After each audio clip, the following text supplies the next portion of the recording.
Why don't you just leave this place, Barbara? Jack's question hung in the thick night air. Barbara set her whiskey glass down slowly, something old and unyielding flickering in her eyes. Some places aren't just land, Jack. Some places, they breathe. A ghostly wind stirred in the distance, making the old barn groan like it was whispering secrets. Jack exhaled, a heavy weight settling in his chest. He knew now this land wasn't just dirt and wood, and some people would do anything to take it. The Texas sun bore down like a vengeful god, bleaching the cracked ribbon of Highway 287 into a shimmering haze. Jack Reynolds hunched over the steering wheel of his '98 Ford pickup, the engine's death rattle echoing in his skull. Beside him, 8-year-old Tommy hugged a tattered Spider-Man comic, his freckled face tight with worry. The truck shuddered once more and died, stranding him in a sea of dust and scrub. Jack's hands trembled as he popped the hood, radiator blown, oil leaking like blood. $47 in crumpled bills sat in the glove box, next to a faded Polaroid of Emily, her smile frozen, a life stolen 2 years ago by a drunk driver's carelessness. The bank had claimed their Detroit home 6 months back. Now, this battered truck was their last tether to hope. "Dad, are we stuck?" Tommy's voice quavered, cutting through the cicada's drone. Jack forced a grin, masking the panic claw in his chest. "Just a pit stop, bud. We'll sort it." His words tasted like ash. Hours bled into the afternoon, the heat a suffocating shroud. No cars passed. Tommy's stomach growled louder than the wind, and Jack's phone, dead for days, mocked him from a dash. Then, a dust cloud bloomed on the horizon. A battered Jeep rolled up, slowing to reveal a woman, mid-30s, sharp cheekbones framed by a dark braid, eyes like flint. She stepped out, boots crunching gravel, her flannel sleeves rolled to reveal sinewy arms. "Engine trouble?" Her voice was low, edged with a drawl. Jack nodded, wiping sweat-streaked grime from his hands. "Radiator's toast. No idea how we'll—" "Barbara Hastings," she interrupted, sizing up the truck. "Farm's a few miles east. I'll tow you if you're not too stubborn to say yes." Pride flared in Jack, once a carpenter with a steady life, now a drifter begging scraps. But Tommy's hopeful glance doused it.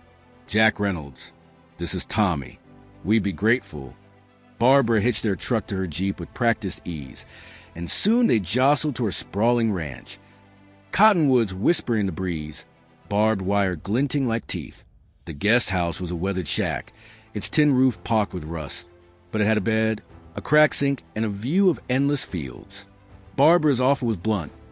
Fix her granddad's storm-ravaged barn, beams rotted, roof sagging, in exchange for a week's stay. Jack, tools still rusting in the truck bed, agreed. For Tommy, the barn loomed like a wounded giant, its splintered with groaning in the wind. Jack attacked it with a ferocity born of desperation, hammering and sawing until his hands bled. Tommy roamed the farm, chasing chickens and gaping at Barbara's horses, 6 of them, sleek and wild.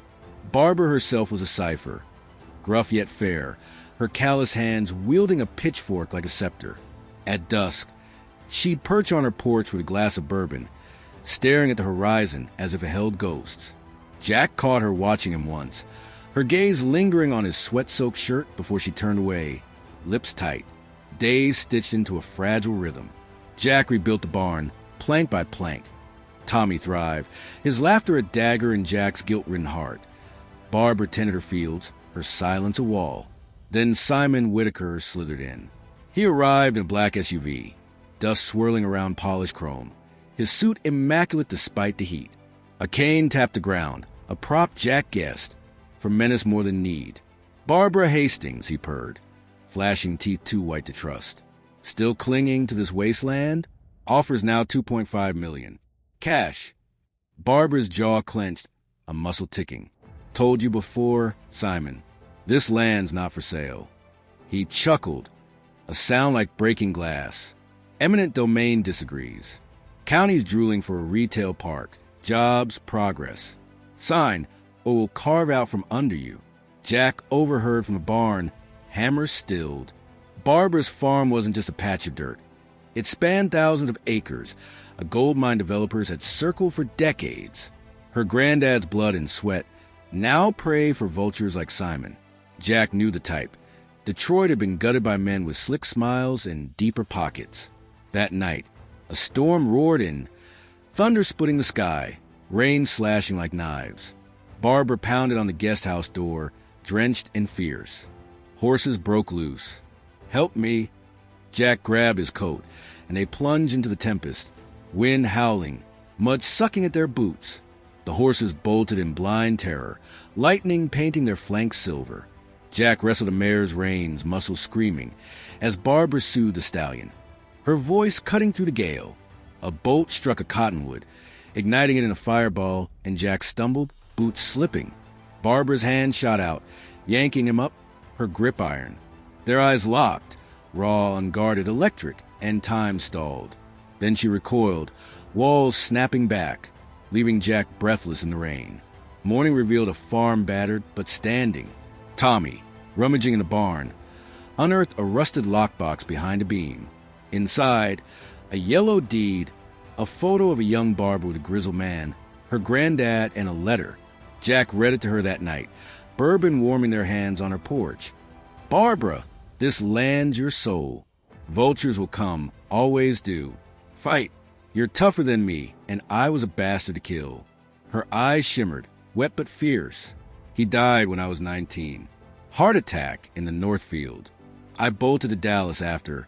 Thought I'd outrun it. 2 years of neon and noise, and I still came back. This place, it's all I've got." Jack traced Emily's photo in his pocket, voice rough. "I've been running too." From her. From screwing up Tommy's life. Barbara's gaze softened. "He's got you. That's more than screwing up." Simon struck again, swift and venomous. A county notice arrived, eminent domain hearing in 5 days. He'd greased palms, bent laws. Barbara's farm dangled by a thread. Jack pored over the deed, spotting a lifeline. A heritage clause tied to Texas history, potentially shielding the land if proven. A gamble, but something. Then the first twist landed. Late one night, headlights sliced the dark. 2 figures in hoodies torched Barbara's hay shed. Flames erupted, a roaring beast, and Jack sprinted out, hauling a hose as Barbara dialed the sheriff. Tommy woke, sobbing, and Jack clutched him, rage boiling. The fire died, but the shed was ash. Sheriff found tire tracks matching Simon's SUV, but evidence melted into deniability. A message, sell or burn. Barbara paced, fistballed. "He's a snake." "Then we coil back," Jack said, voice hard. "Hearings are shot." 2 nights later, a second twist struck. Tommy vanished. Jack tore through the guest house, heart hammering, until Barbara found a note under the boy's pillow. "Back off the hearing, or he's gone for good." No signature, but Simon's shadow loomed. Panic clawed Jack's throat. He'd lost Emily, now Tommy? But Barbara grabbed his arm, steady as stone. "They won't hurt him yet. Leverage is all they've got. We find him, then we fight." They scoured the farm, flashlight beams slicing the night. Barbara's hunch led them to an abandoned grain silo 3 miles out. Simon's crew had scouted it weeks back. She'd heard. Inside, Tommy huddled, bound and unharmed, guarded by a wiry thug with a knife. Jack lunged, fists flying, and Barbara cracked a shovel over the man's skull. He crumpled. Tommy sobbed into Jack's chest, safe but shaken. "Simon's done," Jack growled, cradling his son. Barbara nodded, eyes blazing. He just lit his own fuse. The hearing dawned, a pressure cooker in the county hall. Farmers in plaid, suits and silk, Simon smirking from the front row. Barbara took the stand, voice quaking in steel. "This land's Hastings ground since 1872. My granddad bled for it, died for it. You can't pave over that for a strip mall." Simon rose, smooth as oil. "Sentiment sweet, Ms. Hastings, but progress pays. Jobs, tax dollars, that's reality." Jack stood unplanned, pulse thundering. "I'm no lawyer, but I've seen his kind. Detroit's a graveyard because of men like him.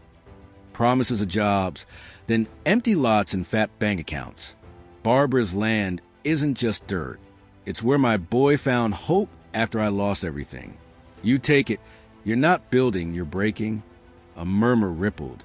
Then Tommy, small, trembling, stood. "Don't take the farm. The horses need it. Dad needs it." Silence gripped the room. Simon's grin slipped. The board recessed, deliberating for 2 agonizing hours. Verdict. The heritage clause held, bolstered by Barbara's testimony and a last-second affidavit from a local historian Jack had tracked down. The land stayed hers.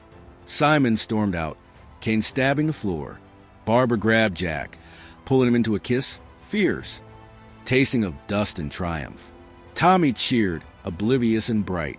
6 months later, the farm pulsed with life. Jack turned the barn into a woodworking shop.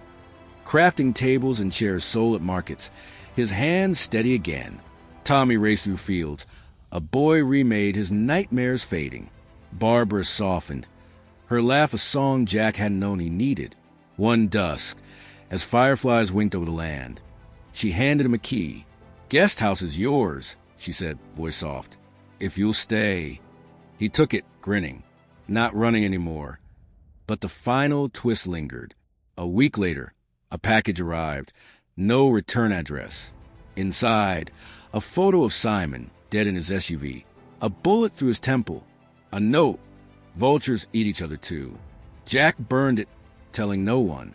Some shadows, he figured, buried themselves. The story ends on that porch, Jack, Barbara, and Tommy watching the horizon glow gold.